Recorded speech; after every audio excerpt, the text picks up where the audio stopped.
So ayan guys, ito yung hamster namin. Yan, tinanggal ko yung mga beddings niya kasi nilinis ko na. Tapos ngayon maglalagay tayo ng panibagong beddings. Yan, ito panibagong beddings. Ang ginagamit pala namin guys is yung yung wood.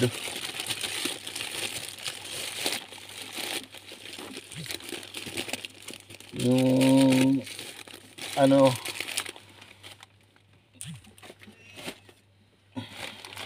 yung wood chips. Ayun yung ginagamit namin. Ito. Ayan guys, oh. Yun yung beddings. Oh, diba?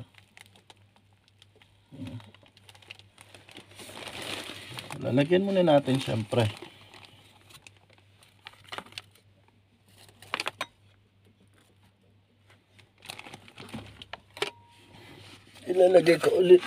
Ilalagay ko to guys na niya, yung ihian niya. Dito kasi siya dumudumi. Dito sa side na yan. Ayan, dyan kasi siya dumudumi. Tapos lalagyan na natin ang beddings.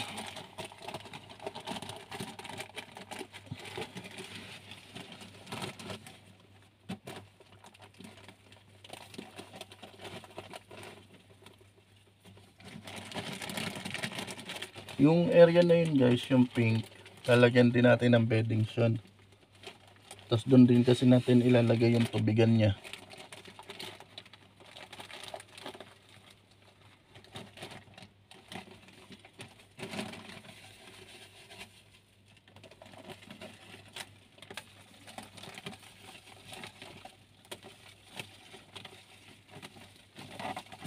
Buong buo talaga siya guys, yung beddings.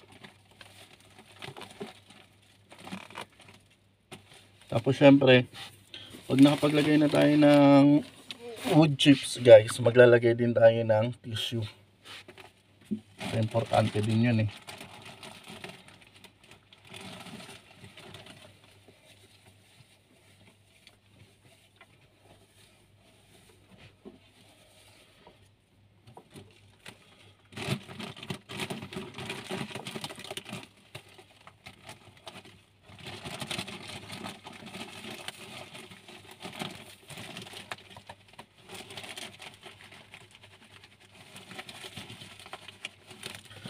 Dun sa nabasa ko guys, dapat yung kapal ng beddings nyo, dun sa hamster cage nyo, umaabot ng mga 4 inches yung kapal.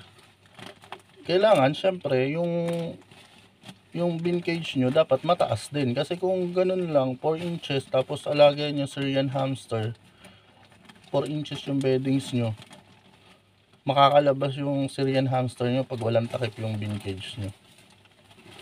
Kaya kailangan pag magbi-bin cage kayo, mataas din tapos may takip.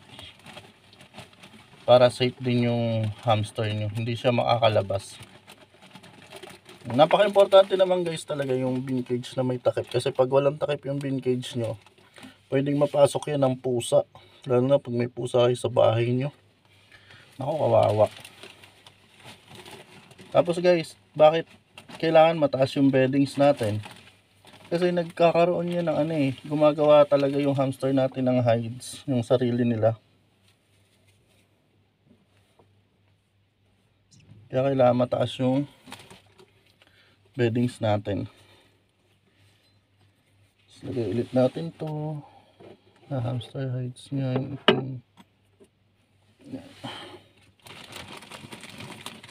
Maubos ata yung beddings natin ngayon .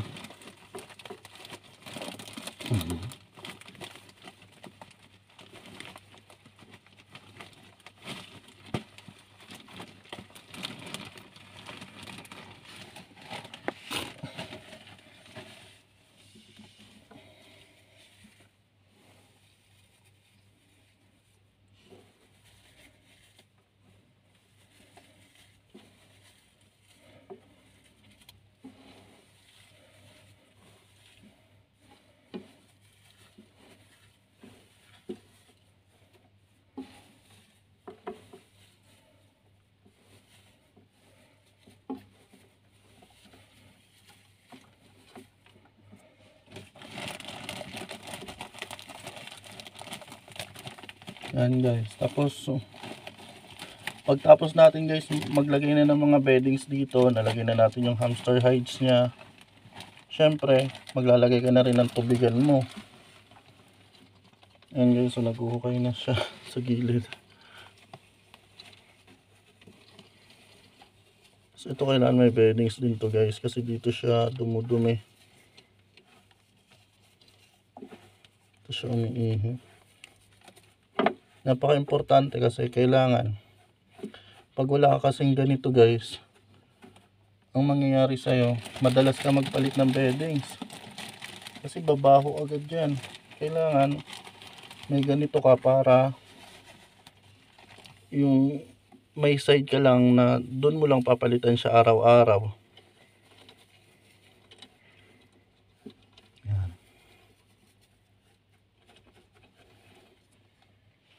Yan, buhay na siya guys.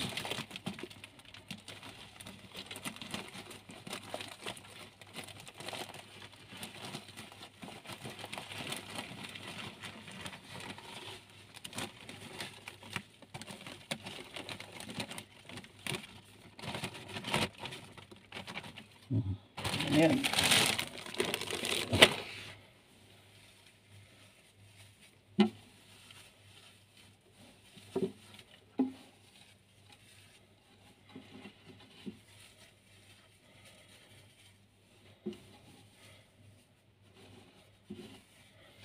Tapos ilalagay ko rin to guys. Ito yung paborito niyang taguan din eh.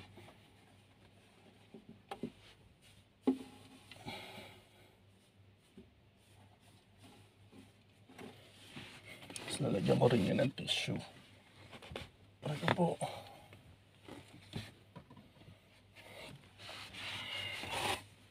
Tissue.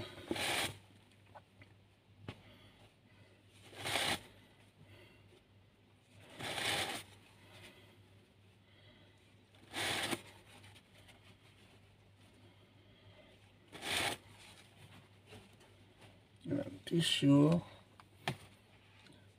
Tapos yan guys, tapos lalagyan natin yung tubigan niya rito.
Tapos guys, kailangan yung tubigan niya, siguraduhin yung malinis yan palagi.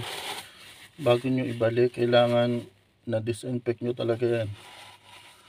Kasi napapansin nyo ba pag yung tubigan niya matagal yung hindi napalitan, bumabaho yun. Kaya kailangan lagi nyong lilinisin. Kasi pag hindi nyo nilinis, pwede mag-cause yun ng sakit sa mga hamster natin.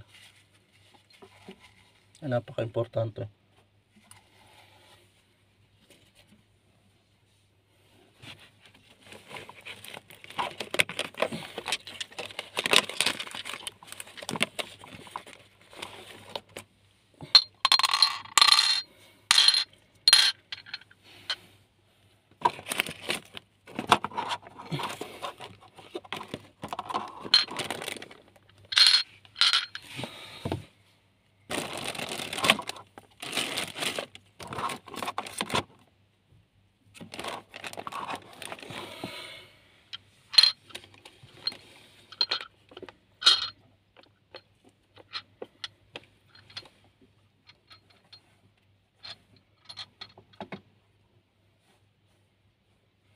Yan, tapos lalagyan na natin syempre ng tubig.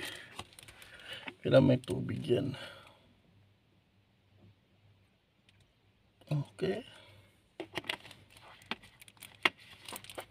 Yan. Tapos, pagtapos mo na pa linisin yung ano niya, pin cage niya, bigyan mo siya ng treats.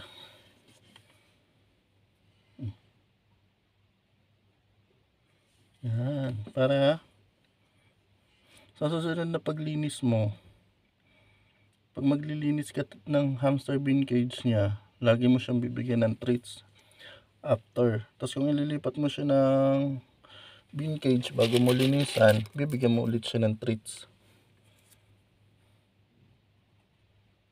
Okay, yan. So ayan guys, hanggang dito na lang. Maraming salamat sa inyo.